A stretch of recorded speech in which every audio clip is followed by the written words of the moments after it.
Welcome to the deep dive. We are here to take your stack of sources and, well, really extract the actionable insights you need.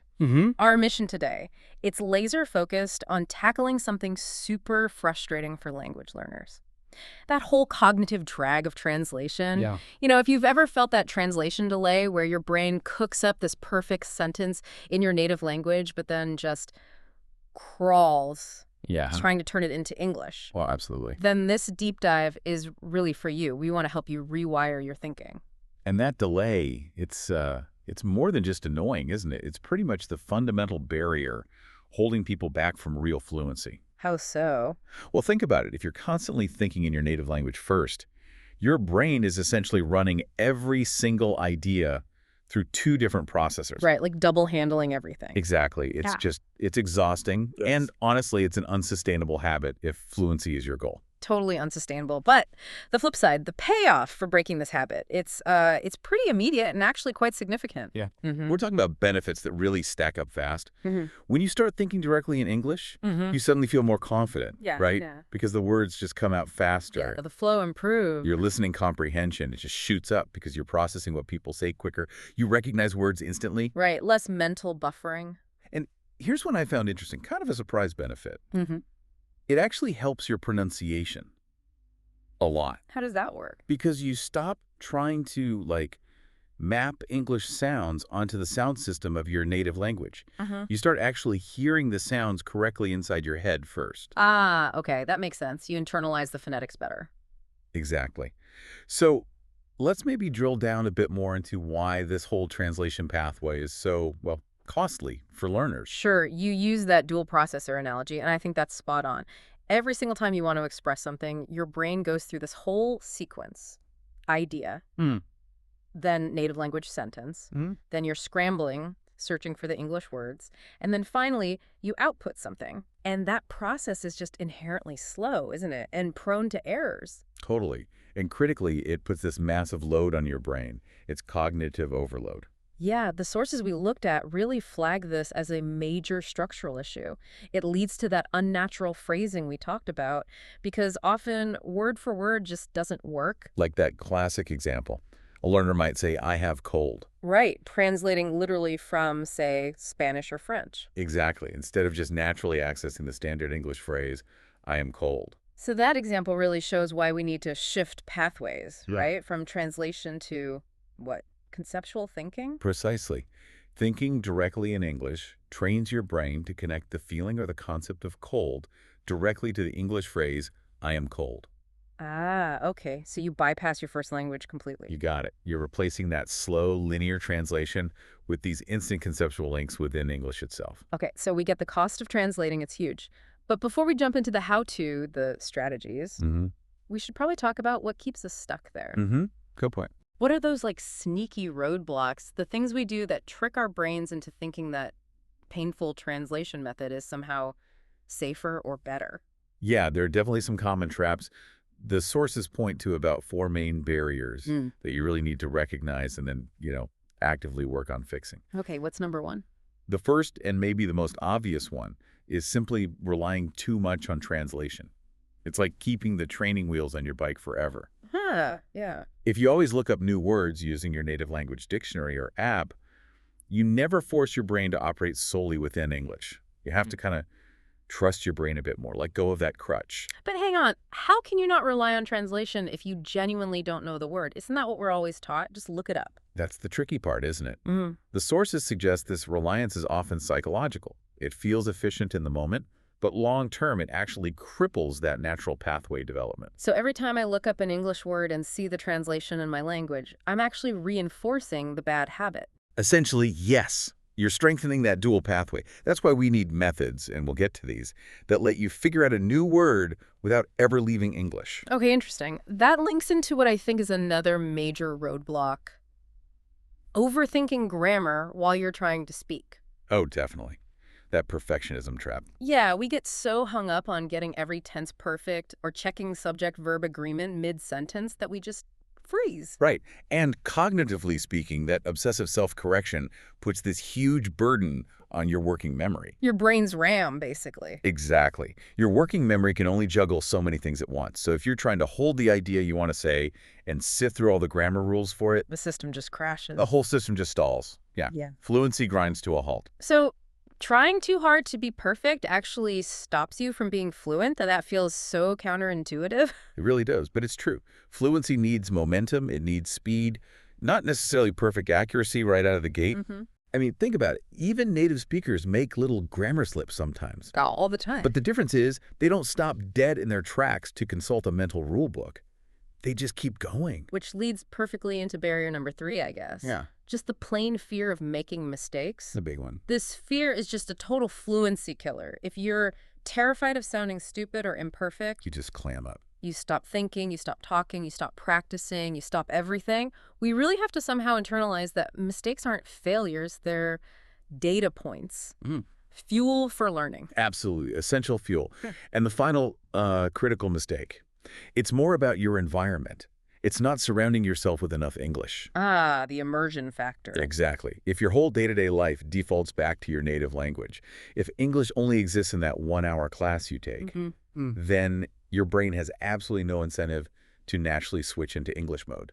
It won't prioritize it. So you need that constant exposure. Music, videos, reading. Podcasts, anything. That immersion is what makes the mental switch start to feel automatic rather than forced. Okay, so those are the traps. Relying on translation, overthinking grammar, fear of mistakes, and lack of immersion. Got it. So what's the plan? What's the blueprint for actually doing the rewiring? Right, the actionable stuff. Yeah, the sources lay out about 6 pretty simple but powerful strategies you can start using, like today, to force that cognitive switch. Okay, let's break them down. We can start with maybe the first 3. These are kind of foundational steps, the ones that build some quick momentum. That's it.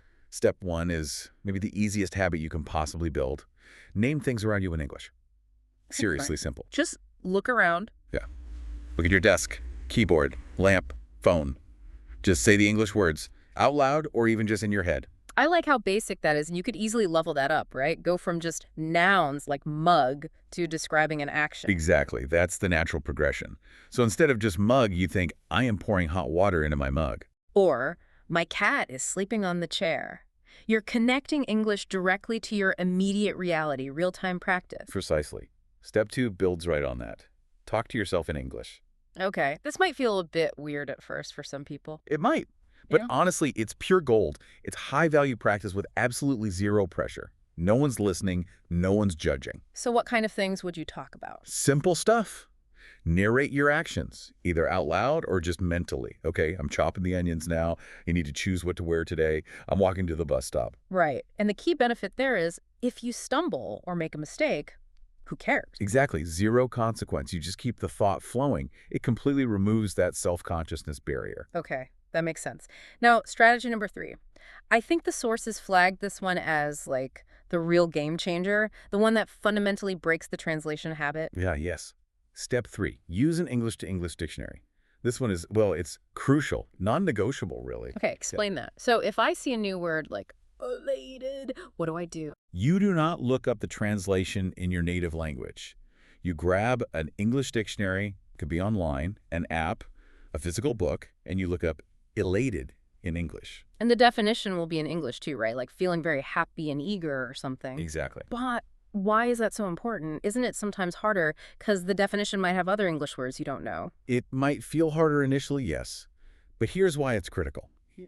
It forces your brain to build conceptual pathways entirely within English. Okay, unpack that a bit. When you look up elated and read its English definition, you are connecting the English word elated directly to the concept of intense happiness, using only other English words and ideas. Ah, I see. So you're mapping English word A to English concept B. Right. Instead of mapping English word A to native language word C and then to the concept. You cut out the middleman. You cut out the slow, inefficient middleman. Yeah. Over time, doing this builds this dense, interconnected web of meaning inside English in your brain. You stop needing that translation step. That makes perfect sense. You're essentially forcing your brain to build its internal map using only English landmarks. That's a great way to put it. Okay, so those are the first 3. naming things, talking to yourself, and the English to English dictionary. Ready for the next 3? Let's do it. What's step 4? Step 4 is about managing complexity, especially at the beginning. Think in simple sentences first. Don't try to be Shakespeare right away. Exactly. Resist that urge to formulate really complex, multi-clause sentences when you're just starting this mental practice. Keep it simple, keep it functional. So instead of thinking, I probably ought to head to the supermarket fairly soon because we seem to be running low on fresh produce for the stir fry I was contemplating making for our evening meal. Right, just start with, I need vegetables, or need food for dinner. Okay, start basic. Build complexity later once the simple structures feel automatic. Precisely.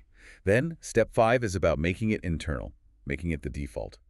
Have an English inner voice. Turn your internal monologue English. Yes. Start narrating your day, planning things, reviewing conversations, asking yourself little questions all inside your head in English. Like, okay, what's next on my list? Or, should I reply to that email now? Exactly.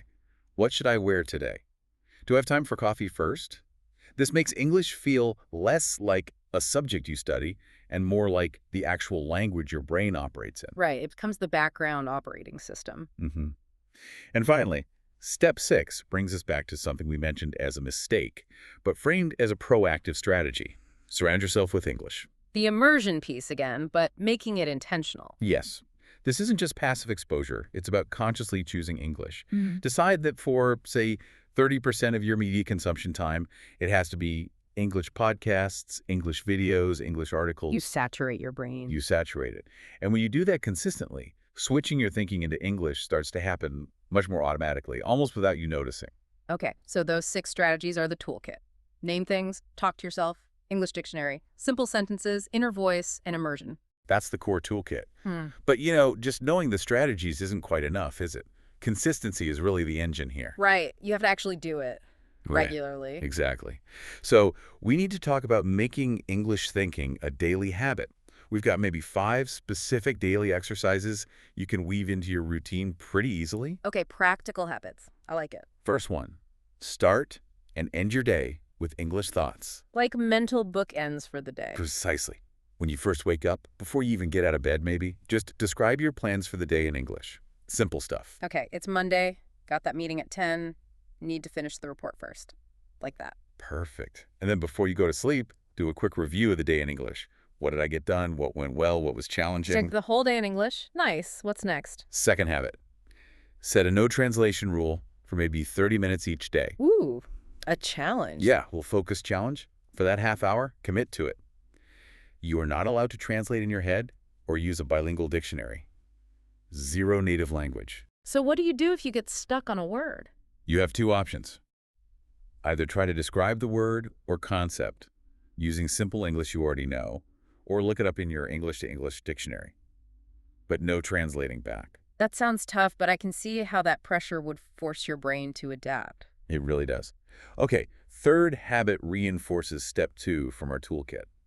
Talk to yourself aloud for a few minutes every day. Actually speaking, not just thinking it. Yes. Pick a simple, concrete activity, making tea, getting dressed, washing dishes, and just narrate it out loud in English. Okay, I'm putting the kettle on. Where are the tea bags? Ah, here they are. Exactly like that. It connects the thinking with the physical act of speaking, making it more ingrained.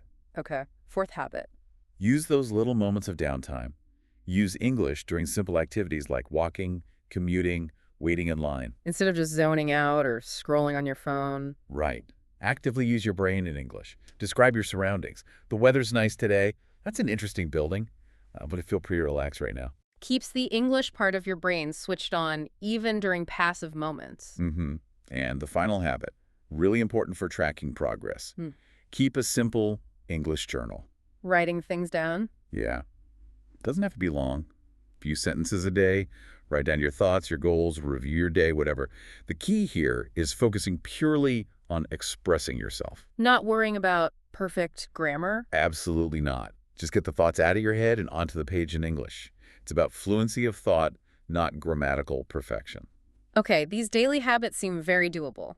Start in the day, 30-minute no translation, talk aloud, use downtime, keep a journal. Yep, weave those in and you'll build that consistency muscle. Yeah, let's be real. Even with the best strategies and habits, it's not always going to be smooth sailing, right? People will hit challenges. Oh, absolutely. It's normal. Learning is messy.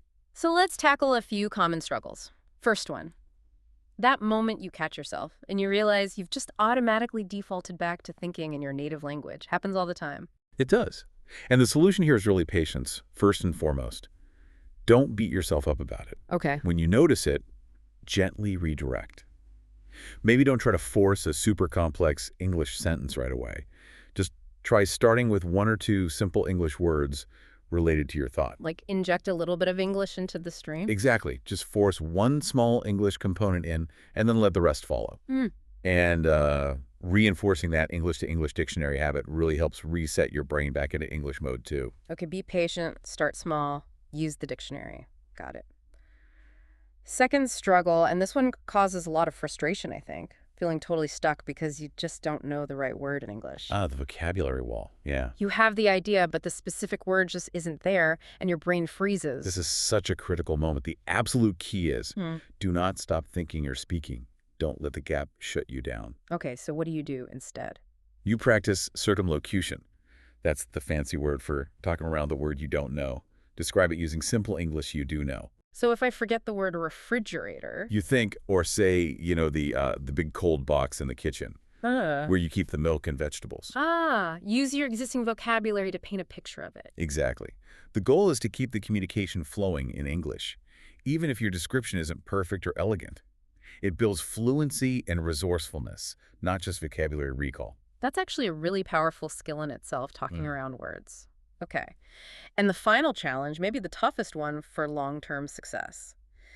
Progress feels incredibly slow, and you start losing motivation. Yeah, this is where a lot of people fall off, because progress, especially with something deep like changing thought patterns, is rarely this smooth upward line. It's more like messy zigzags. Messy zigzags, plateaus. It's often hard to feel the improvement day to day. So the solution is you have to track it consciously. Make the invisible visible. How? Keep that journal we mentioned. Maybe record voice notes of yourself just talking to yourself in English once a week. Write down sentences you struggled with a month ago. And then look back at it later. Yes. After a few weeks or a month, go back and read your old journal entries or listen to your old recordings. You'll almost certainly see or hear the improvement. That provides tangible proof you are getting better, even if it doesn't feel like it every single day. That proof can really refuel your motivation. Absolutely. You have to remember, thinking in English is a deep cognitive skill. Yeah. It's like learning an instrument or a sport. It takes time, it takes consistent practice, and crucially, it takes being okay with not being perfect, especially at the start. Okay, so we've really covered a lot. The hidden costs of translating, the common mistakes that keep us stuck, that 6-part toolkit for rewiring the brain, and the daily habits to make it stick. The core message really seems to be start small, like today, just naming things around you. Be consistent with those daily habits, especially the bookends and that 30-minute challenge. And that English-to-English dictionary, that's the linchpin. Right. Commit to that fundamental shift. Don't look back at the translation crutch. And if we zoom out for a final thought, this shift from constantly translating to thinking directly in English, it's more than just about speaking better. It's a fundamental upgrade to your cognitive processing. How so? Well, once your brain can process information directly and naturally in English, without that translation bottleneck, think about the implications. It reduces the cognitive load significantly. Things become faster, easier to understand. Right. So the question to really ponder is this. If your mind works more efficiently in English, how does that improve processing speed and reduce mental effort affect your ability to learn anything new?